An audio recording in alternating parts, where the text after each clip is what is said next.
Well, in this lab, we have two main goals. One of them is to make instruments, develop new kinds of instruments that are especially incisive, that is, have the ability to extract detailed information about materials, but are also easy to use. We want to develop instruments that empower researchers to ask difficult questions and, if possible, get easy answers.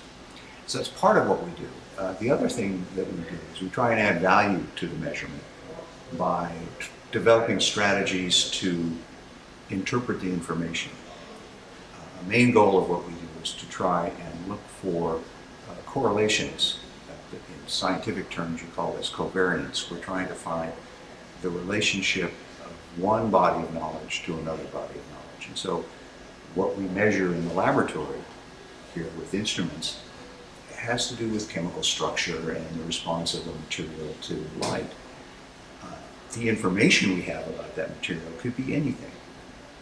For example, we're working with the pulp and paper industry in Canada to try and relate measurements that we make to the ultimate properties of paper that's manufactured.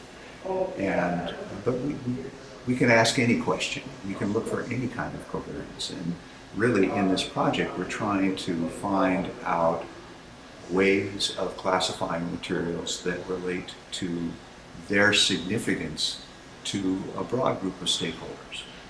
Their historical significance, their cultural significance. Can we find cues in the material itself that help us arrange this information, help us sort it, and provide new insight when we come across an unknown material? So we're using light to tell us about the chemistry and morphology of materials. And we devised a variety of ways of measuring that. One of the simplest ways is just to image the material, bounce the light off of it, and collect the image like you would collect the image with any camera. We can do this with a high degree of magnification and a very kind of specific way of scattering the light to enhance its information content. And so we can discern patterns in shape and microscopic structure. We use a monochromatic laser, bounce that laser off the material. The light bouncing back is by and large just like a laser pointer bouncing off of a wall, but it does have a little bit more information in it. By bouncing off the material, the light is changed to a very small degree.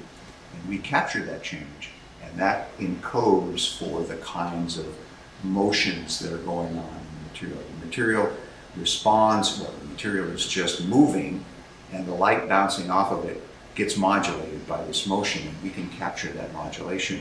And from that modulated light, we can learn something about the spirit of the material, the properties of the material, its nature.